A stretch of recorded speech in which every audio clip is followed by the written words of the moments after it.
When a homicide occurs, there's not only an emotional impact, but also a very specific legal and medical process that follows. Welcome to the Funeral Channel Network, brought to you by the Funeral Program site.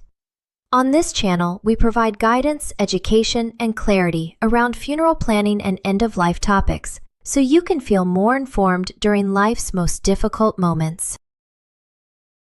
Today we're going to walk through exactly what happens to the body after a homicide, step by step, so you understand what families may experience behind the scenes.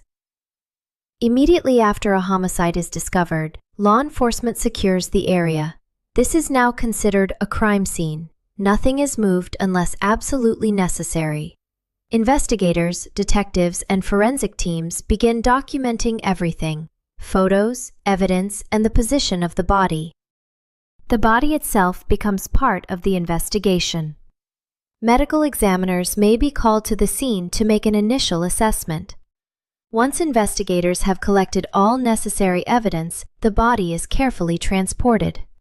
This is typically done by the coroner's office or medical examiner's team, not a funeral home at this stage.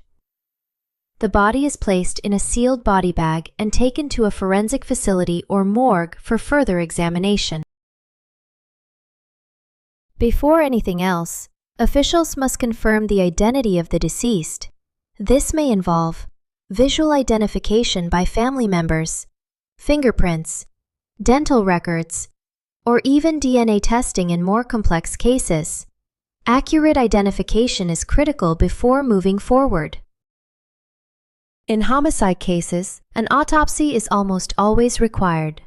A forensic pathologist performs a detailed examination. This will determine the exact cause of death, the manner of death, time of death, and any evidence of trauma or struggle. This process can include internal examination, toxicology tests, and documentation of injuries. Everything is carefully recorded because it may be used in court. During the autopsy, additional evidence may be collected. This can include clothing, trace materials, DNA samples, bullets or fragments if applicable. All of this is preserved as part of the criminal investigation. Once the autopsy and investigation requirements are complete, the body is released. At this point, a funeral home can take custody. This is when the family is finally able to begin making funeral arrangements.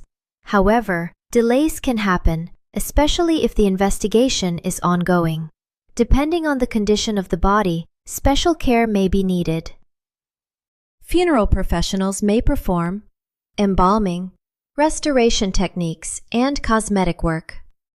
In some cases, open casket services are still possible. In others, families may choose closed casket or alternative memorial options. This process can be overwhelming for the families. Not only are they grieving, but they're also navigating legal procedures, waiting periods, and sometimes unanswered questions. Clear communication from officials and funeral professionals is essential during this time.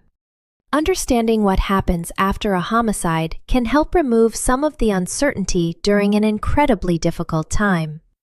While the process is complex, its purpose is to seek truth, provide answers, and ultimately bring some form of closure.